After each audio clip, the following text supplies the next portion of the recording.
$45,000, hidden in a bank account one spouse knew about and the other had no idea existed. And the one who didn't know?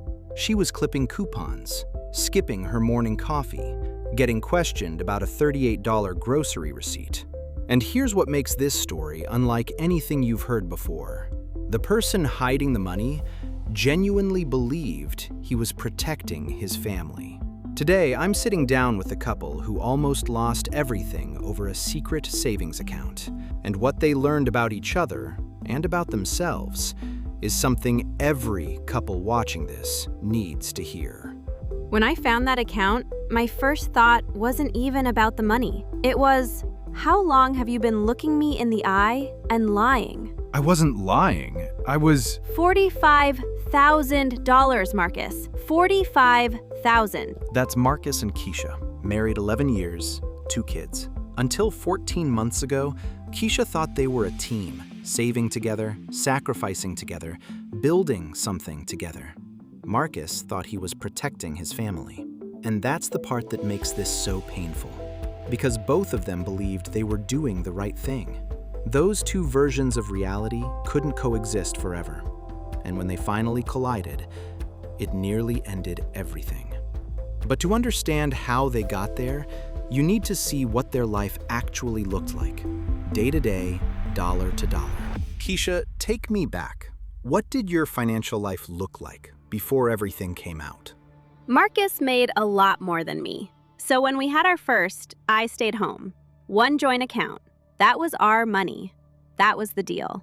And how did that work day to day? I was careful. Meal planned every week. Coupons. Consignment sales for the kids' clothes. Didn't get my hair done for 2 years because I felt guilty spending that money. 2 years. That was never something I asked you to do. You didn't have to ask, Marcus. You'd look at the bank statement and go, $38 on steaks? Like I'd committed a crime. That's all it takes. One look, one comment, and you learn real fast what's allowed and what isn't. I wasn't trying to... Or the coffee. $5 coffee and you'd bring it up at dinner. So yeah, I stopped buying coffee. Stopped buying anything that wasn't for the kids or the house. And the whole time, I thought we were struggling together. Marcus, what was going through your head during all of that? I was scared. And I know that sounds ridiculous because I was the one making money. But I grew up watching my dad lose everything. He had a business, it failed, and we went from a house to my aunt's couch in 6 weeks. I was 9. I told myself that would never happen to my family. Never. So you started setting money aside? Small amounts at first. 50 here, 100 there. It was supposed to be an emergency fund, a real emergency, like if I lost my job or something catastrophic happened. And every time I moved that money, I told myself it was the responsible thing to do. And it grew to $45,000 over how long? About 7 years. 7 years. While I was returning a sweater I bought myself because I felt too guilty to keep it. 7 years of that. So here's what was building underneath this marriage. 2 completely different financial realities, running side by side, and neither one knew the other existed. And that gap between what Keisha believed and what Marcus was actually doing, it was about to blow wide open. Because Keisha was about to discover the truth, and it would happen in a way neither of them saw coming. So how did you find out? It was so random. I applied for a childcare subsidy, just trying to save us a little money, right? And they called and said we didn't qualify based on our total household assets. I said, that can't be right. And the woman paused and said, "Ma'am, there's another account listed." What did you do? I didn't say anything to Marcus. Not a word. I went to our filing cabinet and pulled every piece of paper I could find. And there it was. An account in his name only, opened 3 months after our first child was born. $45,000 and change. And in that moment, every sacrifice, every coupon, every skipped coffee, all of it meant something completely different than what I thought it meant. What they experienced has a name: financial infidelity. And it is far more common than most people realize. 42% of adults who combine finances have committed some form of financial deception. 57% hide activity from their partner. Hidden bank accounts specifically, 35% of cases. When I heard those numbers later, it didn't help. Like, it's just normal? Common, not normal. Big difference. And here's the number that puts it in perspective. 64% of people say financial infidelity was as upsetting or more upsetting than a romantic affair, which means Keisha's reaction, the one you're about to hear, wasn't an overreaction. It was proportional. And the confrontation that followed reveals something about financial secrets that most people don't understand until it's already too late. Keisha, what happened when you confronted him? I put the statement on the kitchen table and waited. Didn't say a word, just pointed. I walked in and knew the second I saw her face. I panicked. Started explaining, "It's for us, it's for the family, it's a safety net." A safety net. Yes. A safety net I didn't know about, that I had no access to, while I was counting pennies for groceries. Tell me, who was the safety net really for? I know how it looks. It looks like you didn't trust me. Like this whole marriage, I was on an allowance and didn't even know it. That's what it looks like, Marcus. That's not what it was. I was trying to make sure that if everything fell apart, we'd be okay. Like my family wasn't okay. Marcus, can I ask you something?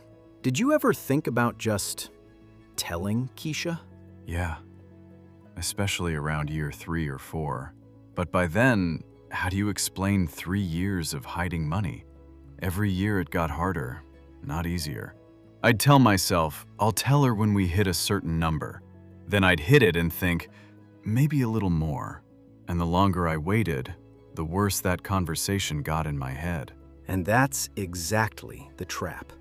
What Marcus is describing is called the escalation pattern, and it's the reason most financial secrets don't come out voluntarily.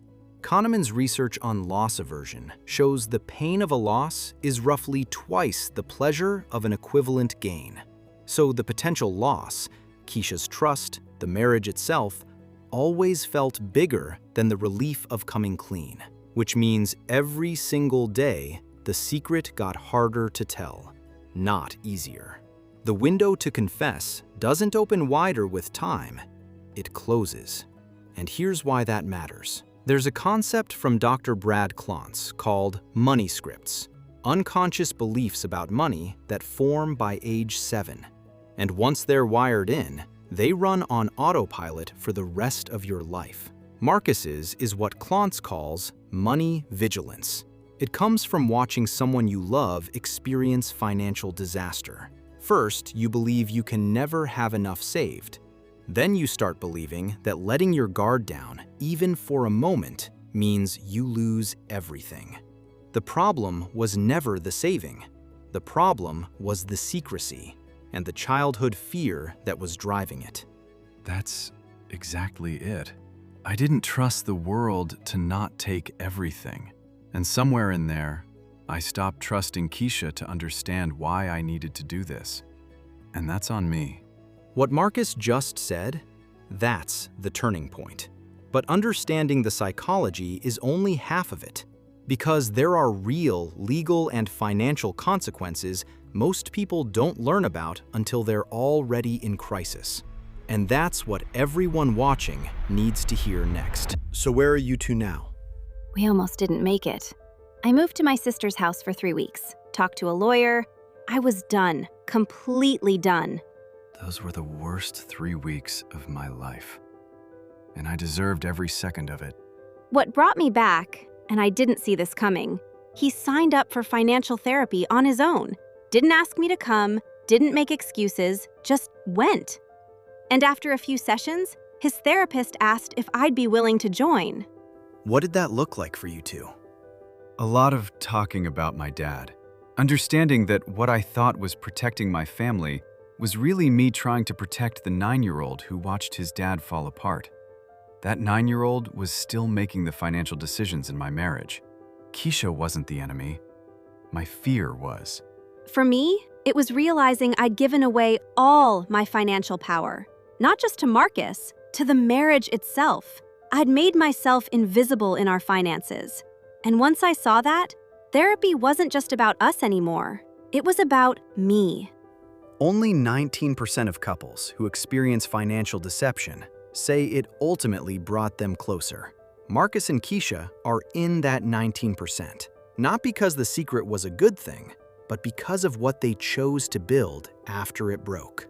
And what they built is worth hearing about, because it's a model that works for any couple, whether you've been through this or not. If someone is watching this right now, maybe they just found something, or maybe they're the one hiding something, what would you tell them? I'd start with the warning signs, because I missed every single one of them. Anytime I brought up money, Marcus would get defensive. Not angry, just tight. Changed the subject, moved on. He always got to the mailbox first. Statements, anything from the bank. He handled all of it. I thought he was being helpful, and his mood would shift around payday. Tense for a day or two, then normal. I thought it was work stress. It was him moving money. And the biggest one? He questioned everything I spent. But I had no idea what he was doing with his. And here's the thing I wish I'd understood sooner. If only one person is being transparent, nobody is. And if you discover something, what do you wish you'd done differently? Document first, before you say a single word. Screenshot everything. Pull your credit reports from all 3 bureaus. And talk to an attorney, not because you're leaving, but because you need to understand your rights before you have the conversation. My lawyer told me something I had no idea about. In community property states, income earned during marriage belongs to both spouses. Doesn't matter whose name is on the account. Hiding it doesn't change ownership. And if you conceal assets in court, that's perjury, which means the very thing you think is protecting you could become the thing that destroys your case. What about the money structure now? What actually works? Joint account for shared expenses. Personal accounts for both of us. Equal amounts, no questions asked. Full transparency on the joint side. And monthly money meetings. First Sunday of every month. We go through everything together, no surprises. And that's backed by research. A 2023 study in the Journal of Consumer Research found couples with joint accounts accumulate significantly more wealth. But the personal accounts are what prevent resentment. Keisha gets her coffee. Marcus gets his peace of mind. Both in the open. No secrets, no guilt, no $38 interrogations. Marcus, what would you tell someone who's hiding something right now? That the secret is compounding and not in your favor. Every day you don't say something, that conversation gets harder, not easier. And the thing you're afraid of, losing everything, you're actually causing it by hiding. The secret is the threat, not the world. And if you grew up the way I did, watching someone lose everything, that fear doesn't go away on its own. It just finds somewhere to hide. And it'll make you do things that look like protection, but are actually destruction. Get help. Talk to someone. Don't wait until your wife finds a bank statement on a Tuesday afternoon. And talk about money before it becomes a crisis. Share your childhood money stories with each other, because 45% of partnered Americans don't know everything about their partner's finances, and 43% believe financial secrets are as damaging as physical infidelity. The gap between what we know and what we should know, that's where the damage lives. And closing that gap starts with one honest conversation. Remember what Marcus said at the very beginning, that he was trying to protect his family? And remember what Keisha said, that her first thought wasn't even about the money? That's the thing about financial secrets. They don't protect relationships. They erode them. Slowly, quietly, then all at once. But here's what Marcus and Keisha proved. Transparency, even late, even painful, can be the start of something stronger than what came before. If you're hiding something right now, that secret is compounding every single day, and not in your favor. If you've discovered something, you're not alone, and you're not overreacting. Talk to each other. And if you can't do that yet, talk to someone who can help you get there. I'll see you in the next one.